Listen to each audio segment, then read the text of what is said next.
వింటే ఇప్పుడు కరెక్ట్గా అవి ప్లే చేసి చూస్తే జగన్ కరెక్ట్గా చెప్పినాడు, అబ్బా మనమే మోసపోయినాం పొరపాటున అని చెప్పి ఈరోజు ప్రతి ఇంట్లో కూడా ఖచ్చితంగా చర్చ జరగాల్సిందే.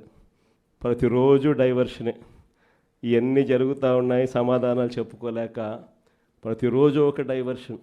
ఓ రోజు లడ్డు అంటాడు, ఇంకో రోజు బోట్ అంటాడు, మరో రోజు ఏమన్నా ఐపీఎస్ ఆఫీసర్ అధికారిని అరెస్ట్ అంటాడు.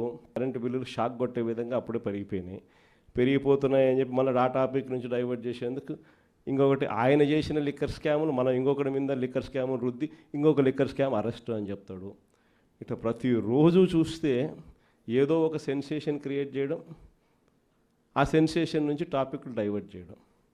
ఇంతకుముందు రోమన్ రాజులు చేసేవాళ్ళు, ప్రజల్లో వ్యతిరేకత, రోమన్ రాజుల మీద వ్యతిరేకత ఎక్కువగా వస్తూ ఉండేది అని చెప్పి అప్పట్లో వాళ్ళంతా గ్లాడియేటర్స్ అని ఒక గేమ్స్ నిర్వహించేవాళ్ళు. దాంట్లో మనుషులను పెట్టేవాళ్ళు, మనుషుల చేతిలో కత్తులు పెట్టేవాళ్ళు, పొడుచుకొని సావండరా నాయన అని చెప్పి వాళ్ళు జంతువులకు అందునే దాంట్లో పెట్టేవాళ్ళు. ఆ జంతువులతో వీళ్ళు యుద్ధం చేయడము, వీళ్ళు సావడము, అవి సావడము, లేకపోతే వీళ్ళు పొడుచుకోవడము, అది వీళ్ళు సావడము వాళ్ళు సావడము చేసేది.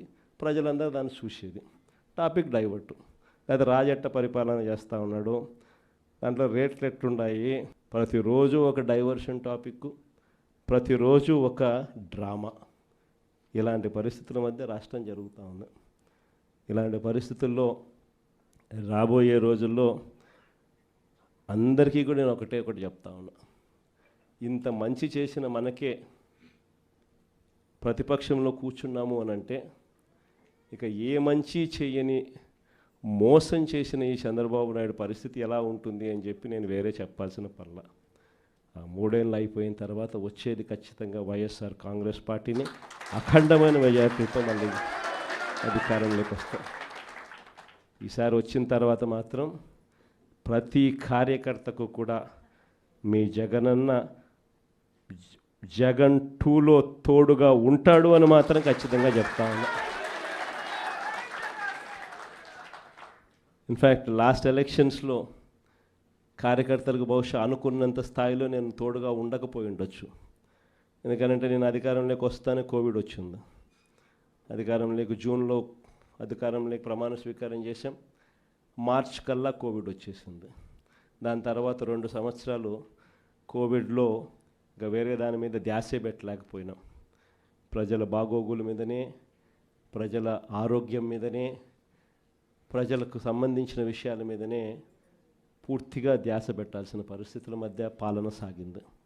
కానీ ఈసారి మాత్రం ప్రతి కార్యకర్తకు భరోసా ఇస్తూ ఉన్నా. ఈరోజు నా కళ్ళతో నేను చూస్తూ ఉన్నా, కార్యకర్త అనేవాడు ఎంత ఇబ్బంది పడతా ఉన్నాడు అనేది నా కళ్ళతో నేను ఈరోజు చూస్తూ ఉన్నా. పాలన అనేది ఎలా ఉండాలి, ఎలా దిగజారిపోయింది అన్నది కూడా నా కళ్ళతో నేను చూస్తూ ఉన్నా. ఇవన్నీ నేను చూసిన నేపథ్యంలో నేను ప్రతి కార్యకర్తకు చెప్తా ఉన్నా, నెక్స్ట్ రెజీమ్లో మాత్రం జగనన్న మీకు తోడుగా అండగా ఖచ్చితంగా గట్టిగా నిలబడతారని మాత్రం చెప్తాను.